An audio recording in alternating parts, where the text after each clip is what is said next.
चलो भाई, हम जो है केमिकल बॉन्ड का जो बेसिक डिस्कस कर रहे थे उसी को और आगे आप बढ़ाते हैं।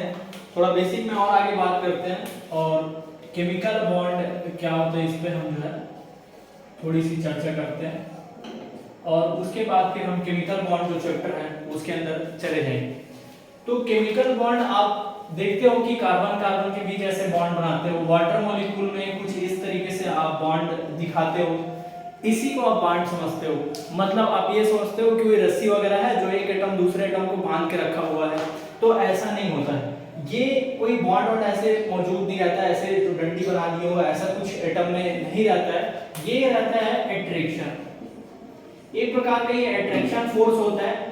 दोनों मॉलिक्यूल एक दूसरे को अट्रैक्ट करते हैं और एक पर्टिकुलर डिस्टेंस में आके वो अट्रैक्शन रिपल्सन में नहीं कन्वर्ट होता है, उसी अट्रैक्शन को हम बोलने लग जाते हैं बॉन्ड। तो वही होता है केमिकल बॉन्ड। तो हम डेफिनेशन क्या लिख देंगे, द अट्रैक्शन फोर्स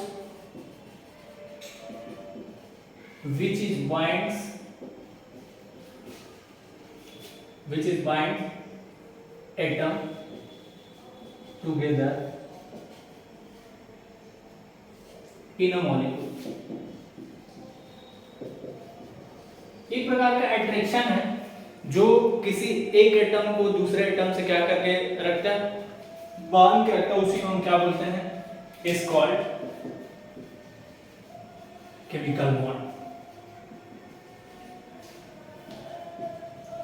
तो अट्रैक्शन तो हमारे पास बहुत सारे हैं, फोर्सेस हमारे पास बहुत सारे हैं, तो क्या सारे फोर्सेस का से जो होगी वो केमिकल बॉन्ड तो नहीं कहलाएगी। तो सारे फोर्सेस जो हैं केमिकल बॉन्ड को फॉर्मेशन नहीं करेगा, तो कौन करेगा, कब कहलाएगा। तो ये जो बॉन्ड है, इस बॉन्ड को ब्रेक करने के लिए हमें कुछ एनर्जी देनी पड़ती है, उस एनर्जी को बोलते हैं हम बॉन्ड एनर्जी। तो वो बॉन्ड एनर्जी कितनी होनी चाहिए, 42 किलो जूल पर मोल से अगर ज्यादा एनर्जी आप किसी मॉलिक्यूल को दे रहे हो और वो बॉन्ड ब्रेक हो जा रहा है उस एनर्जी से, तब वो क्या हो रहा है, उस बॉन्ड को बोलेंगे हम क्या, केमिकल बॉन्ड। तो द बॉन्ड एनर्जी कितना होना चाहिए, the bond energy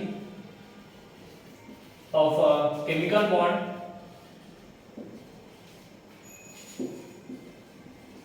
is greater than 42 kilojoule per mole. अगर इससे ज्यादा एनर्जी से वो एनर्जी देने पे वो बॉन्ड ब्रेक हो जा रही है, तब उस बॉन्ड को हम क्या बोलेंगे, केमिकल बॉन्ड। और भी डिस्कस करते हैं। हमारे पास जो अट्रैक्शन फोर्स है,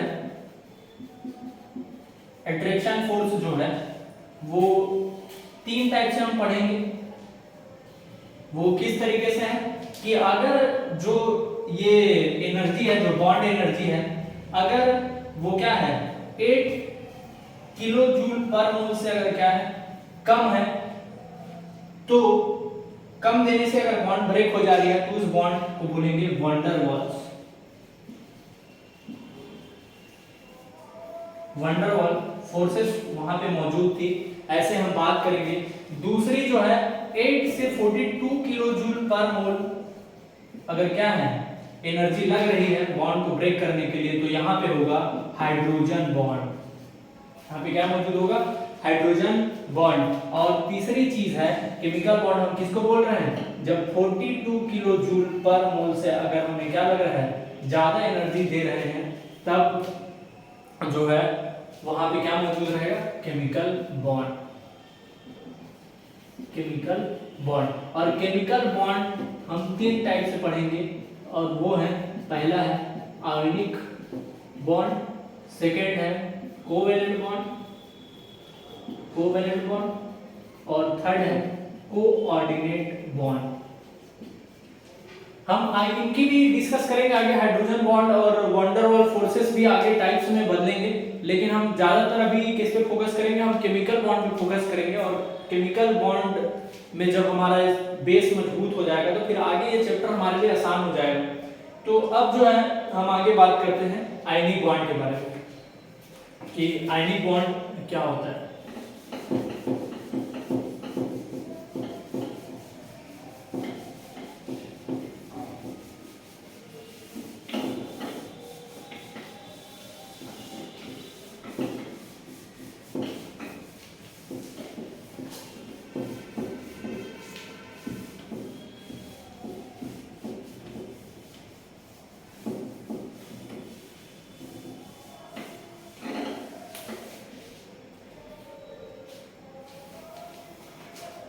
चलो बात करते हैं किसमें, आयोनिक बॉन्ड के बारे में हम बात करते हैं कि आयोनिक बॉन्ड क्या होगा।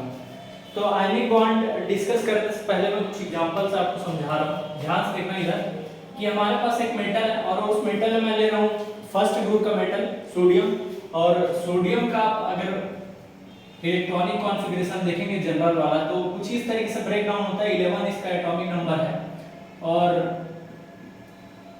281 में ब्रेक डाउन होगा। तो वैलेंस शेल में इसका कितना है, 1 इलेक्ट्रॉन है और इस इलेक्ट्रॉन को ये लॉस करेगा और लॉस करके क्या बना लेगा, Na+ बना लेगा। इस तरीके से बना लिया, इलेक्ट्रॉन लॉस करके Na+ बना लिया, मतलब केटायन का फॉर्मेशन हो गया। बहुत बढ़िया। और हम एक नॉन मेटल ले रहे हैं क्लोरीन, जिसका आप वैलेंस इलेक्ट्रॉन जानते हो 17 ग्रुप का है, 10 माइनस कर दोगे, मैं सिखाया हूं कि 7 इसका वैलेंस इलेक्ट्रॉन बचेगा। एक इलेक्ट्रॉन अगर ये कहीं से पा जाए तो इसका ऑक्टेट हो जाएगा, वैसे ही एक इलेक्ट्रॉन ये डोनेट कर दे तो इसका ऑक्टेट कंप्लीट रहेगा। तो ऐसे ही कुछ होगा और ये एक इलेक्ट्रॉन को गेन करके क्या कर लेगा, क्लोरीन माइनस बना लेगा, मतलब 288 का कॉन्फ़िगरेशन ये बना लेगा और ये जो प्लस वाला है 28 का कॉन्फ़िगरेशन बना लेगा। देखो दोनों के वैलेंस शेल में 8 इलेक्ट्रॉन है, मतलब अच्छी बात है इनके लिए जो है। और ये बन गया हमारा क्या, एनायन। अब क्या होगा, Na+ और Cl- चार्जेस आयंस बन गए, तो आयंस के बीच अब क्या होगा, पॉजिटिव नेगेटिव है तो अट्रैक्शन होगा, और अट्रैक्शन होगा तो दोनों एक दूसरे को बाइंड करना चाहेंगे और इसी बॉन्ड का नाम है बेटा, इसी को बोलते हैं आयोनिक बॉन्ड। इसी फोर्स को, इसी अट्रैक्शन फोर्स का, इसको नाम है इलेक्ट्रोस्टैटिक फोर्स ऑफ अट्रैक्शन, इसका नाम है। तो इसी फोर्स को आप बोलने लग जाओगे क्या, आयोनिक बॉन्ड। इसी अट्रैक्शन को आप क्या बोलोगे, आयोनिक बॉन्ड। बहुत बढ़िया। तो अब देखो आयोनिक बॉन्ड से क्या हो रहा है कि आयोनिक बॉन्ड में क्या हो रहा है कि एक मेटल अपना इलेक्ट्रॉन लॉस कर रहा है और उसी इलेक्ट्रॉन को कौन ले रहा है, एक नॉन मेटल जो क्लोरीन है उसको गेन कर ले रहा है और गेन करने के बाद एनायन का फॉर्मेशन कर रहा है। तो केटायन और एनायन के बीच अट्रैक्शन हो, वहीं से हमारा आयोनिक बॉन्ड का फॉर्मेशन होगा। इस तरीके से आपको एग्जांपल्स, चलो एक और एग्जांपल देख लो। एग्जांपल ऐसा कि हमारे पास है Mg मैग्नीशियम, अब इसका एटॉमिक नंबर 12, तो इस तरीके से ब्रेक डाउन होगा और वैलेंस इलेक्ट्रॉन कितना है इसके पास, 2। ठीक है, 2 इलेक्ट्रॉन लॉस करेगा, ये 2 इलेक्ट्रॉन लॉस कर दिया ये, और क्या बना लिया, Mg2+। बहुत बढ़िया। अब ये दोनों इलेक्ट्रॉन को गेन कौन कर लेगा, 2 क्लोरीन गेन कर लेगा और गेन करने के बाद क्या बना लेंगे लोग, इस तरीके से एनायन बन गया। और यही दोनों क्या करेंगे, 2+ आ गए इसके पास, 2 इलेक्ट्रॉन लॉस किया, 2+ आ गए। अब यही दोनों क्लोरीन क्या करेंगे, इससे अट्रैक्शन करेंगे, इससे, और अट्रैक्शन करके क्या बना लेंगे, MgCl2, और फिर ये क्या बन गया, आयनिक कंपाउंड बन गया। आयनिक बॉन्ड के बीच, इनके बीच क्या हो गया, फॉर्मेशन हो रहा। तो इस तरीके से होगा। तो जनरली क्या होगा कि एक मेटल होगा और दूसरा क्या होगा, नॉन मेटल। हमेशा ऐसा नहीं होगा कि आप जो है आयनिक बॉन्ड बन रहा है तो एक मेटल होगा दूसरा नॉन मेटल होगा, ऐसा नहीं है। लेकिन ज्यादातर केस में क्या होगा, एक मेटल होगा और दूसरा नॉन मेटल होगा। चलो इसका डेफिनेशन लिखते हैं और फिर आगे इसकी बात करते हैं। याद रखना, ट्रांसफर ऑफ इलेक्ट्रॉन्स हो रहा है और कंप्लीट ट्रांसफर ऑफ इलेक्ट्रॉन हो रहा है। एक एटम से दूसरे एटम में क्या हो रहा है, कंप्लीट ट्रांसफर हो रहा है।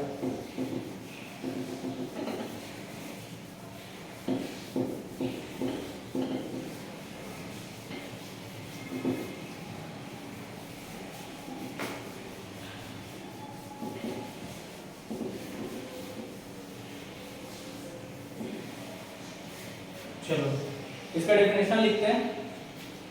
The bond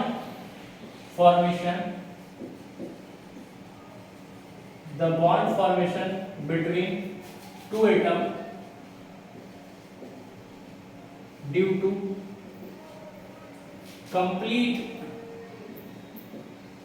complete transfer of electron is called ionic bond। क्या बॉन्ड बोलेंगे हम, ऐसा बॉन्ड जिसमें इलेक्ट्रॉन का कंप्लीट ट्रांसफर हो, तो ऐसे बॉन्ड को हम क्या बोलेंगे, आयनिक बॉन्ड बोलेंगे। ठीक, नोट डाउन एक कर सकते हो इन जनरल।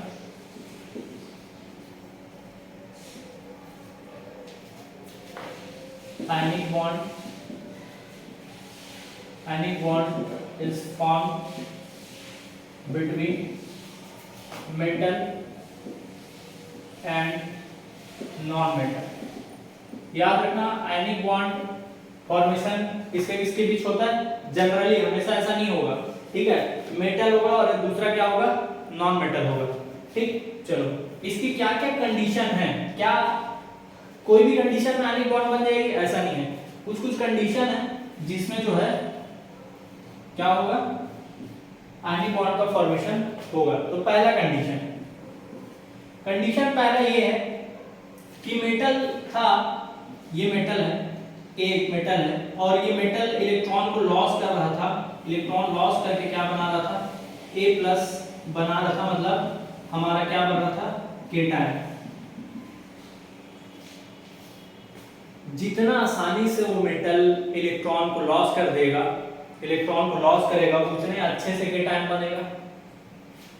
और जितना भी मान लो कि मेरा नॉन मेटल है, ये मेरा क्या था, ये मेरा मेटल था और ये मेरा क्या था, नॉन मेटल, तो जितना आसानी से ये बी जो है इलेक्ट्रॉन को गेन कर लेगा, ये अच्छे से एनायन बनाएगा,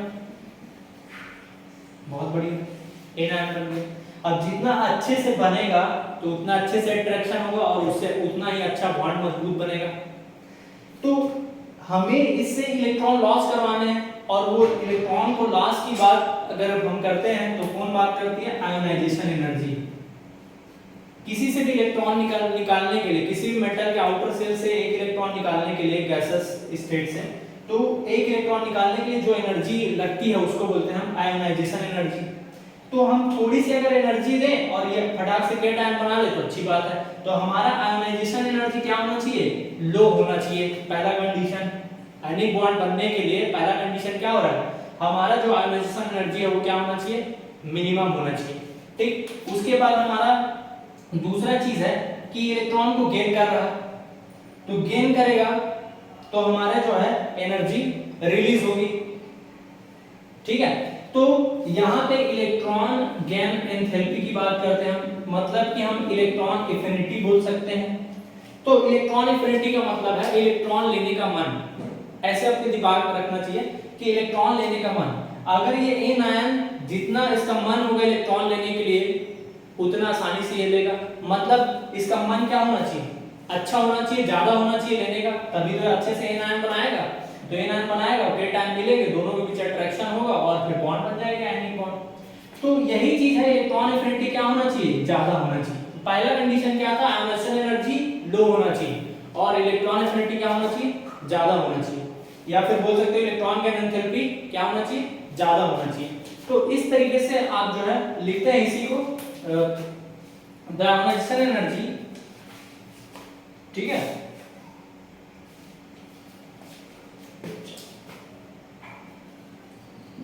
The ionization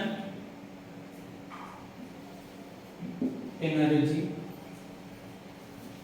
the ionization energy of ionic bond is should be low। क्या होना चाहिए, लो होना चाहिए। इसका आयोनाइजेशन एनर्जी लो रहेगा तभी तो आसानी से क्या करेगा, इलेक्ट्रॉन लॉस करके क्या कर लेगा, इलेक्ट्रॉन लॉस करके क्या बनाएगा, केटायन बनाएगा, और अच्छा केटायन बनेगा तो अच्छा अट्रैक्शन होगा और अच्छा आयनिक बॉन्ड बनेगा। दूसरा कंडीशन, द इलेक्ट्रॉन एफिनिटी बोल सकते हो या electron gain enthalpy, electron gain enthalpy of an ionic bond is should be क्या होना चाहिए, हाई। क्या होना चाहिए, शुड बी हाई। हाई रहेगा तभी तो ये अच्छे से इलेक्ट्रॉन लेगा और लेने के बाद एन आयन बनाएगा और एन आयन और केटायन के बीच अट्रैक्शन होगा, आयनिक बॉन्ड अच्छा मजबूत बनेगा। दूसरा कंडीशन, क्या दोनों ही पर्याप्त है, नहीं। एक और कंडीशन होती है, थर्ड कंडीशन, वो होती है लैटिस एनर्जी। किसकी बात कर रहा हूं मैं, लैटिस एनर्जी। लैटिस एनर्जी की मैं बात कर रहा हूँ। लैटिस एनर्जी क्या होता है, जैसे आयनिक कंपाउंड है वो एक लैटिस फॉर्म करते हैं। जैसे कि मैं अगर NaCl की बात करूं तो NaCl किस तरीके से लैटिस बनाता है, Na+Cl Na+Cl- इस तरीके से, इस तरीके से क्या करते हैं, एक लैटिस बनाते हैं। और लैटिस बना के क्या होता है, ध्यान से देखना, एक दूसरे को अट्रैक्ट करके एकदम पैक बना लिए, लैटिस बना ली। और इस लैटिस को तोड़ने के लिए, इस जो अट्रैक्शन है इसको ब्रेक करने के लिए हमें क्या करना पड़ेगा, एनर्जी देना पड़ेगा। उसी एनर्जी को बोलते हैं लैटिस एनर्जी। लैटिस बना लिए, उस लैटिस को ब्रेक डाउन करने के लिए क्या करते हैं, एनर्जी लगती है, उस एनर्जी को हम क्या बोलते हैं, लैटिस एनर्जी। तो लैटिस एनर्जी हमारा क्या होगा, लैटिस एनर्जी अगर ज्यादा होगा, ज्यादा एनर्जी देना पड़ेगा, ज्यादा हमें क्या होगा, ज्यादा एनर्जी देंगे तभी ये लैटिस ब्रेक डाउन होगा। तो ज्यादा होगा मतलब लैटिस एनर्जी हमें ज्यादा देना पड़ा, तो ज्यादा देना पड़ा मतलब अट्रैक्शन ज्यादा था, मतलब बॉन्ड अच्छी बनी थी, मतलब आयनिक बॉन्ड मजबूत बनी थी। तो ये थिंकिंग आपको होना चाहिए। लैटिस एनर्जी क्या होना चाहिए, lattice energy of an ionic bond is ionic bond should be high।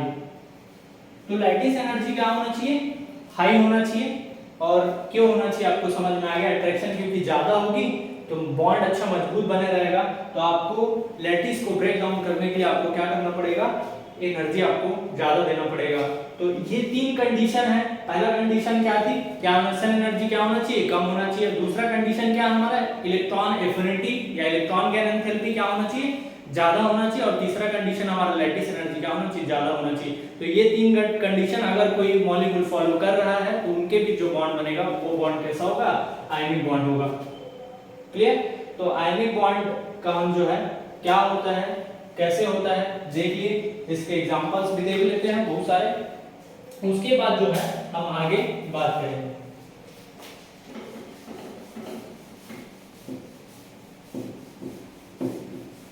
Ionic bond form कर लिए, क्या क्या कंडीशन है देख लिए। अब आयनिक बॉन्ड बन गया तो इनके प्रॉपर्टी क्या है ये देखेंगे।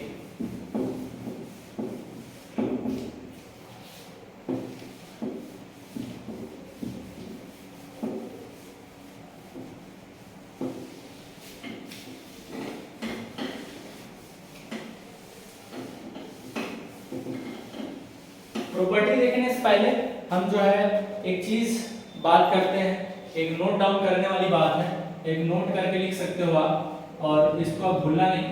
तो क्या है, NH4+ ये होता है बेटा, इसका नाम है अमोनियम आयन। इसका नाम क्या है, अमोनियम आयन। और अमोनियम आयन जो है बिहेव करता है किसके जैसे, एल्कली मेटल जैसे।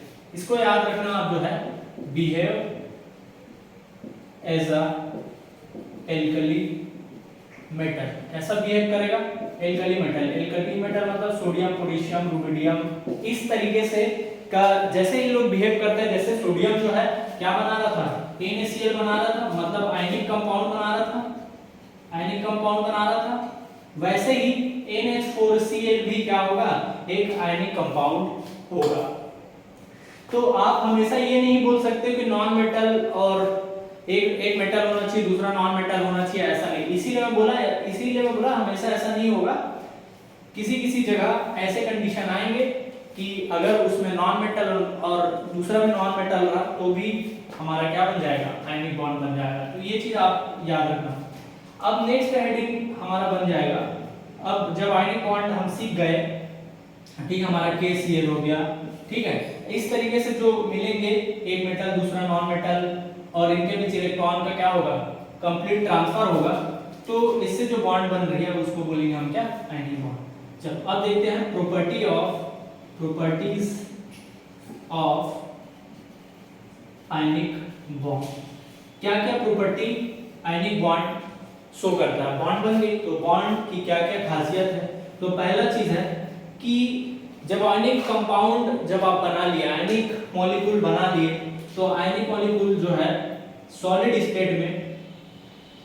सॉलिड स्टेट में क्या होगा, कंडक्टिविटी शो नहीं करता, कंडक्टिविटी क्या करते हैं, द आयनिक कंपाउंड जो है सॉलिड स्टेट में क्या होगा, कंडक्टिविटी शो नहीं करेगा। तो इसको हम अच्छे से लिख लेते हैं,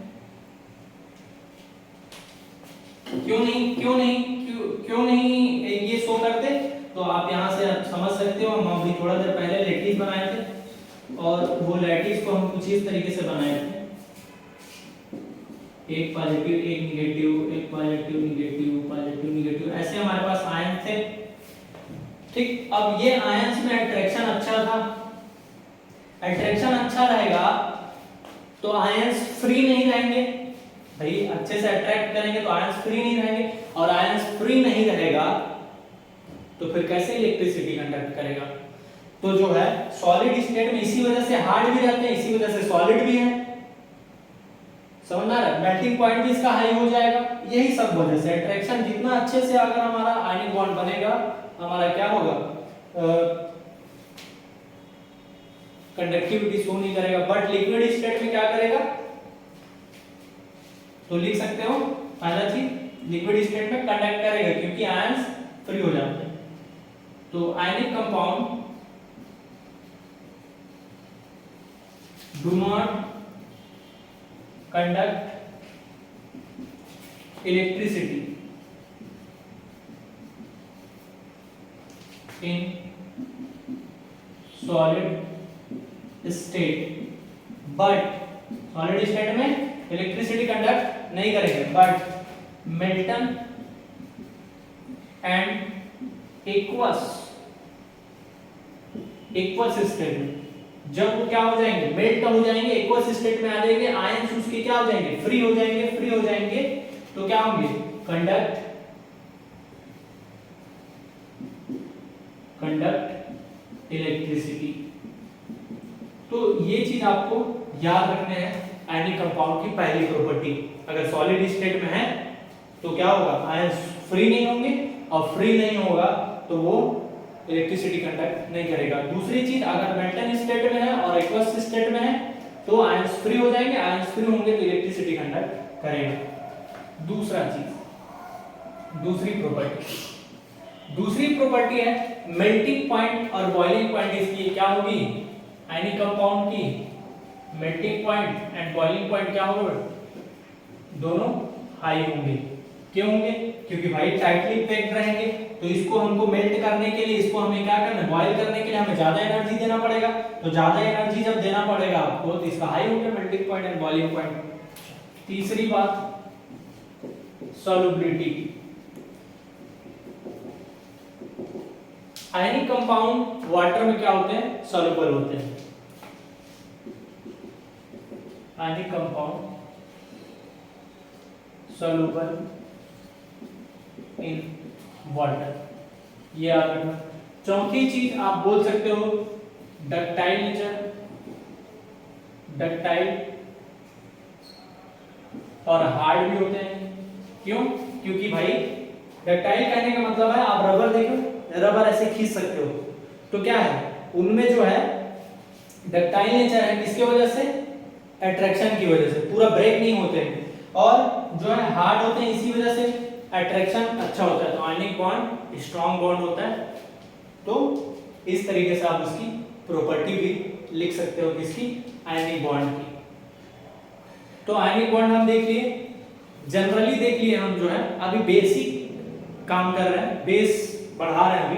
तो अभी पूरा शुरू से हम, जब लेक्चर शुरू होगा, जब बेस कंप्लीट हो जाएगा, तो आगे जब लेक्चर जो मिलेंगे उसमें हमारा जो चैप्टर है अच्छे से स्टार्ट होगा। अभी इस चैप्टर में आपको आना है, अभी आप आ रहे हो, तो थोड़ा सा आपको नॉलेज इस चैप्टर के बारे में, इसीलिए पहले चैप्टर में ये चीज सिखाया जा रहा है। तो अब जो है दूसरी बात करते हैं हम, जो है कोवेलेंट बॉन्ड। हमारा दूसरा बॉन्ड कौन सी है, कोवेलेंट बॉन्ड।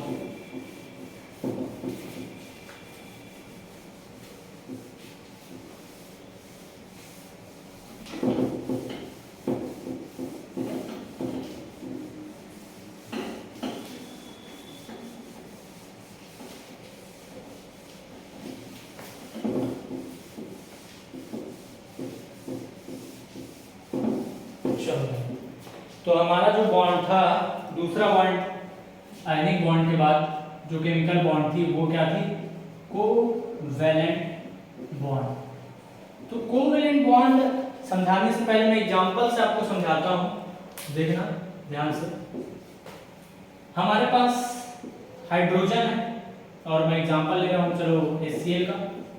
तो यहाँ पे हाइड्रोजन है और हाइड्रोजन के वैलेंस इलेक्ट्रॉन 1 और क्लोरीन का वैलेंस इलेक्ट्रॉन 7, कुछ इस तरीके से। दोनों अपना एक एक इलेक्ट्रॉन क्या करते हैं? शेयर करते हैं, कुछ इस तरीके से। दोनों ने अपना अपना इलेक्ट्रॉन शेयर कर लिया और शेयर करने के बाद जो है दोनों अपना अपना खुशी मनाते हैं। कैसे? ये भी इस इलेक्ट्रॉन को बोलेगा कि भैया ये भी मेरा है, दोनों इलेक्ट्रॉन मेरा है। ये भी बोलेगा कि भैया तुम भी रखे हो, वो भी मेरा है। तो इसका डुप्लेट कंप्लीट हो गया, इसका ऑक्टेट कंप्लीट हो गया, दोनों खुश हो गए और दोनों एक दूसरे को क्या कर लिए? अट्रैक्ट कर लिए। दोनों ने शेयरिंग हो गया और शेयरिंग हो गया तो इनके बीच क्या बन गया? बॉन्ड बन गया। और इसी बॉन्ड को बोलते हैं, इसी शेयरिंग को, इलेक्ट्रॉन के शेयरिंग को, शेयरिंग ऑफ इलेक्ट्रॉन। और वो भी कैसा? Mutual sharing.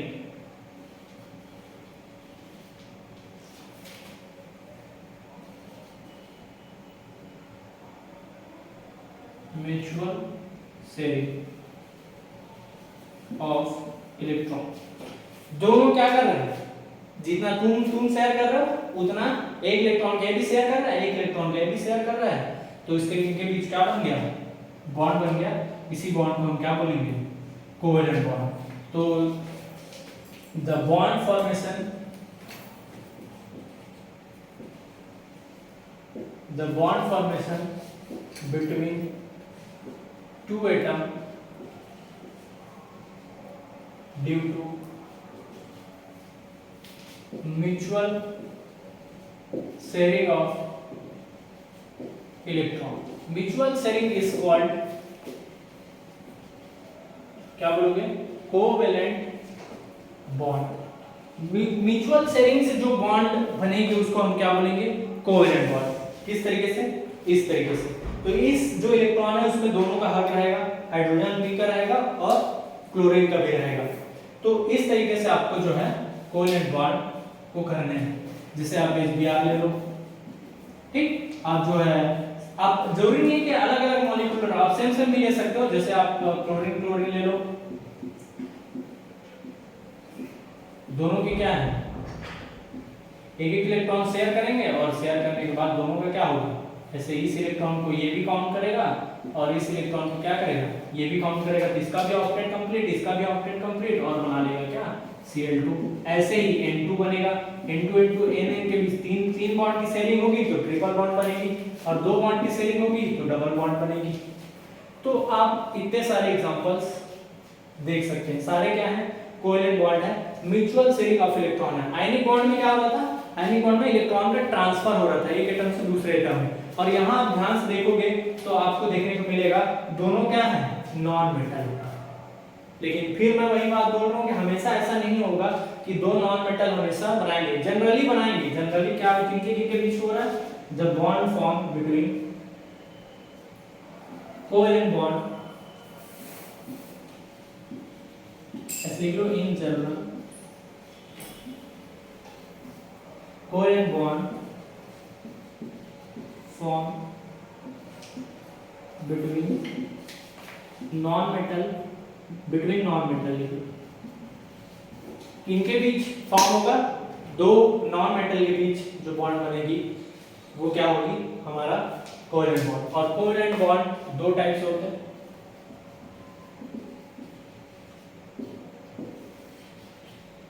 पहला है पोलर कोवैलेंट बॉन्ड और दूसरा है नॉन पोलर कोवैलेंट बॉन्ड। तो पोलर कोवैलेंट बॉन्ड क्या होते हैं कि पोलर मतलब जो है दो अलग अलग एटम के बीच जब बॉन्ड बनेगी, इलेक्ट्रॉन की शेयरिंग होगी, तो डिसिमिलर एटम, सेम एटम नहीं है, दो अलग अलग एटम के बीच जब बॉन्ड बनेगी तो ऐसे बॉन्ड को हम क्या बोलेंगे? ऐसे बॉन्ड को बोलेंगे हम पोलर कोवैलेंट बॉन्ड।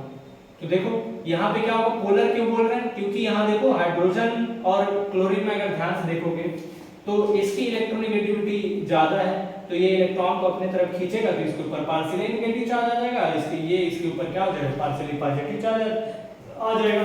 तो यहाँ देखो दो पोल जनरेट हो, तो ये बॉन्ड हमारा कैसा है, पोलर बॉन्ड है। इसी बॉन्ड को हम क्या बोलेंगे, पोलर बॉन्ड, पोलर बॉन्ड।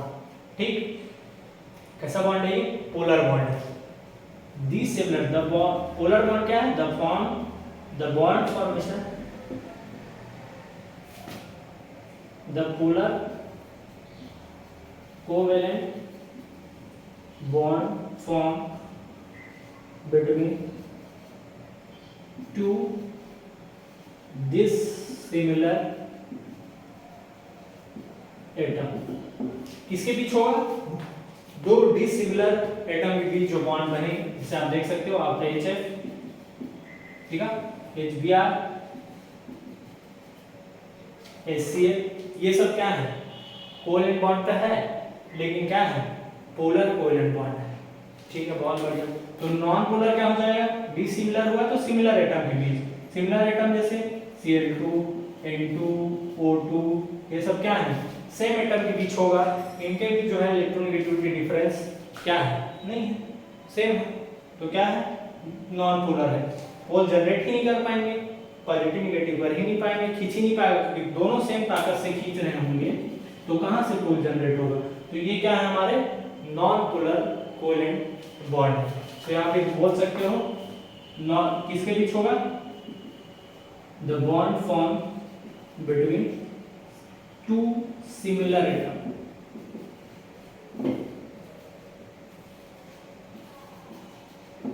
दो सिमिलर एटम के बीच बॉन्ड फॉर्म होगी तो नॉन पोलर बोलेंगे। ठीक, यहीं पे एक हमारी जो है, जो बात अभी बता दिया रहता हूं, आगे काम आएगा, कि लोगों को ये लगता है कि ये बॉन्ड यहाँ पे पोलर हो गया है तो ये मॉलिक्यूल पूरा पोलर हो गया। बहुत बढ़िया, कुछ मॉलिक्यूल में पोलर बॉन्ड मौजूद होगा लेकिन वो मॉलिक्यूल पोलर नहीं होगा। फिर से सुन लो, लिख लेते हैं, जो ये भ्रम लेके जीते हैं उसको आपको दूर करना है। पहला चीज, यही बारीक बारीक चीज है जिसको आपको समझने हैं। वो भ्रम कैसा है, वो भ्रम ऐसा है कि HCl हो गया, HBr हो गया, HF हो गया, इनमें क्या है, ये सब क्या है, पोलर है। क्यों, क्योंकि पोलर बॉन्ड मौजूद है। बहुत बढ़िया, लेकिन मैं और एग्जांपल ले रहा हूं, CCl4, BCl3, PCl5, ये सब क्या है, इनमें भी पोलर बॉन्ड मौजूद है लेकिन ये क्या है, नॉन पोलर मॉलिक्यूल है।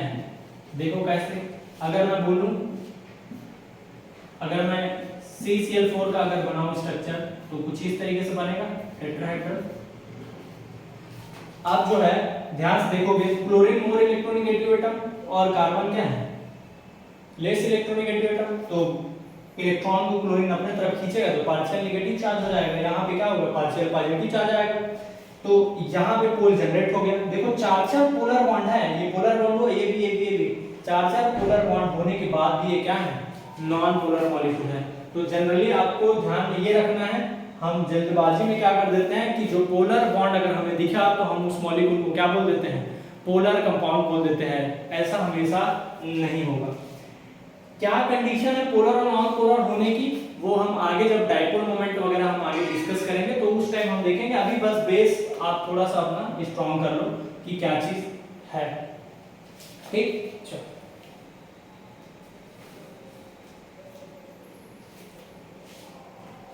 अब हमारे जो इसके लिए आप कंडीशन लिखना चाहो तो लिख सकते हो, कंडीशन लिखना चाहो तो आप लिख सकते हो। किसके लिए कंडीशन, कोवेलेंट बॉन्ड किस कंडीशन में फॉर्म होगी, तो एक एटम क्या होगा, एक एटम हमारा क्या होगा, एक एटम के पास क्या होना चाहिए, इलेक्ट्रोनेगेटिविटी क्या होनी चाहिए, दोनों एटम की लगभग समान होनी चाहिए, लगभग आसपास होनी चाहिए दोनों एटम की। जैसे आप Cl2 बना लो। तो दोनों एटम की क्या होना चाहिए, लगभग इलेक्ट्रोनेगेटिविटी समान होनी चाहिए या तो जीरो होनी चाहिए। ठीक, तो आप जो है इसको याद रखना, इसी यही कंडीशन है जिस कंडीशन में कोवैलेंट बॉन्ड का फॉर्मेशन होता है। आगे हम धीरे धीरे डिस्कस करेंगे, तो आप बिल्कुल टेंशन मत लो। अभी जो है हम अगला बॉन्ड जो पढ़ते हैं वो है कोऑर्डिनेट बॉन्ड। ये बेस है, बेसिक है, इसमें ज्यादा कुछ है नहीं। फिर आगे जब पढ़ेंगे, चैप्टर स्टार्ट होगी, तब जो है आपको मजा आएगा। अभी बेसिक है तो कई लोग को ये मालूम होगा, तो आप स्किप कर सकते हैं, और जो नए हैं उनके लिए अच्छा चीज है कि आपका जो बेस है वो मजबूत हो जाएगा। तीसरी बॉन्ड जिसको हमको डिस्कस करना है वो है कोऑर्डिनेट बॉन्ड। अब कोऑर्डिनेट बॉन्ड क्या होता है भाई? कोऑर्डिनेट बॉन्ड में क्या होता है, इसमें भी शेयरिंग होती है लेकिन अनइक्वल शेयरिंग होती है। ध्यान दो कैसे, एक जो इलेक्ट्रॉन के पास रहेगा, जिसके पास इलेक्ट्रॉन रहेगा, जो डोनेट करेगा उसको बोलेंगे हम डोनर। जैसे मैं बी को बोल रहा हूं कि ए को डोनेट करेगा और ये शेयर कर दिया, मतलब जो है यहाँ पे बी भी ए भी इसको काउंट करेगा, और कौन काउंट करेगा इसको, जो शेयर हो रहा है, यहाँ पे शेयरिंग हो रहा है वो अनइक्वल शेयरिंग हो रहा है, अनइक्वल शेयरिंग हो रहा है। कौन दे रहा है इसको, बी जो है डोनेट कर रहा है इसको ए को। ए क्या है हमारे पास, एक्सेप्टर है। जो डोनेट करेगा उसको हम जहां से इलेक्ट्रॉन जाएगा उसको डोनर बोलेंगे, और जो लेगा उसको क्या बोलेंगे, एक्सेप्टर बोलेंगे। तो एक डोनर होगा, एक एक्सेप्टर होगा। एक अपना इलेक्ट्रॉन बिल्कुल नहीं लगाएगा, लेकिन दूसरा जो बोलेगा, इसमें ए बोलेगा भाई मेरे पास नहीं है इलेक्ट्रॉन, दे दे, तो ये फिर क्या करेगा, उसको दे देगा, ये मेरा भी रहेगा और तुम्हारा भी रहेगा, तुम भी इसको यूज कर सकते हो। तो इसमें क्या हो रहा है, एक ने दे रहा है, दूसरा अपना कुछ नहीं लगा रहा है, तो इसको बोलते हैं अनइक्वल शेयरिंग। तो इसको डेफिनेशन क्या हो जाएगी, द बॉन्ड फॉर्मेशन बिटवीन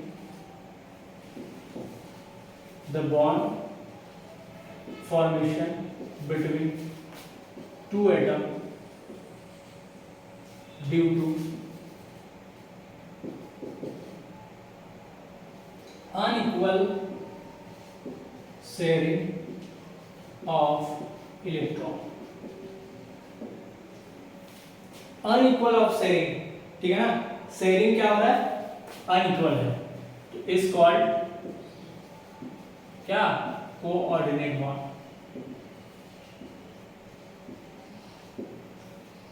ये बॉन्ड को हम क्या बोलेंगे, कोऑर्डिनेट बॉन्ड। और यहाँ पे हम जो है इस बॉन्ड को एक नाम से और जानते हैं, कोऑर्डिनेट बॉन्ड। कोऑर्डिनेट बॉन्ड को हम क्या बोलते हैं, डेटिव बॉन्ड भी बोलते हैं, डेटिव बॉन्ड। और इसको हम इज रिप्रेजेंटेड बाय किससे रिप्रेजेंट करते हैं, एक सिंगल एरो से इसको रिप्रेजेंट करते हैं। जो एरो का जो इधर वाला हिस्सा है ये डोनर तरफ रहता है, और जो है इधर वाला जो हिस्सा है वो किसके तरफ रहेगा, एक्सेप्टर की तरफ रहेगा। ठीक है, तो हम अगर इसको दिखाना चाहें, जैसे ये मॉलिक्यूल है, तो इसमें हमारा बी क्या कर रहा था, ए को क्या कर रहा था, डोनेट कर रहा था, हम इस तरीके से दिखाएंगे। लेकिन जब हम ऑर्गेनिक केमिस्ट्री पढ़ेंगे तो इसको एक तरीके से और लिखेंगे, वो है ऐसा, जिधर से जाएगा इलेक्ट्रॉन उसके ऊपर हम पॉजिटिव चार्ज लिखेंगे, और जिसके पास जाएगा उसके ऊपर हम क्या लिखेंगे, निगेटिव चार्ज लिखेंगे। ये ऑर्गेनिक में हमारा काम आएगा। तो बॉन्ड बनने का तरीका भले क्या है, अलग है, लेकिन जब बॉन्ड बन जाती है तो इसको हम कंसीडर कैसे करते हैं, इस बॉन्ड को, कोऑर्डिनेट बॉन्ड को हम कंसीडर कैसे करते हैं, एज अ कोवैलेंट बॉन्ड। तो ये चीज आप दिमाग में रखना है कि बॉन्ड भले अलग तरीके से बन रहा है लेकिन शेयरिंग हो रहा है। जैसा हमारा कोवैलेंट बॉन्ड में म्यूचुअल शेयरिंग था, इसमें अनइक्वल शेयरिंग है, वो तो शेयरिंग रहा है, तो जो बॉन्ड बन रहा है उसको भी हम as a covalent bond consider करेंगे,